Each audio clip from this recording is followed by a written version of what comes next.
ನಮಸ್ಕಾರ ಸ್ನೇಹಿತರೆ, ನಾನು ನಿಮ್ಮ ಗೆಳತಿ ವಿಜಯಶ್ರೀ. ಈ ದಿನ ನಾನು ಕೃಷ್ಣನ ಒಂದು ಮೂರ್ತಿಯನ್ನು ಪೇಂಟಿಂಗ್ ಮಾಡ್ತಾಯಿದ್ದೀನಿ.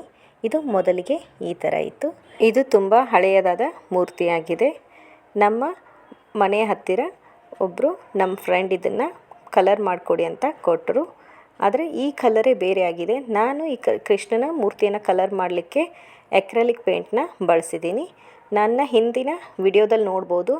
ಆವಾಗಲೂ ನಾನೊಂದು ಕೃಷ್ಣನ ಮೂರ್ತಿನ ಪೇಂಟ್ ಮಾಡಿದ್ದೆ. ನಾನು ಮೊದಲಿಗೆ ಒಂದು ವೈಟ್ ಬಟ್ಟೆ ತೆಗೆದುಕೊಂಡು ಇದ್ರ ಮೇಲಿರುವ ಡಸ್ಟನ್ನು ಕ್ಲೀನ್ ಮಾಡಿಕೊಂಡೆ. ಬ್ರಷ್ ಸಹಾಯದಿಂದ ಕೂಡ ನಾನು ಕ್ಲೀನ್ ಮಾಡಿಕೊಂಡೆ. ನಂತರ ನಾನು ಅದಕ್ಕೆ ಮ್ಯಾಚ್ ಆಗಿರೋ ಕಲರ್ ತೆಗೆದುಕೊಂಡ್ಬಿಟ್ಟು ಪೇಂಟ್ ಮಾಡ್ತಾಯಿದ್ದೀನಿ. ಲೈಟಾಗಿ ಮಾಡಿದ್ದೀನಿ.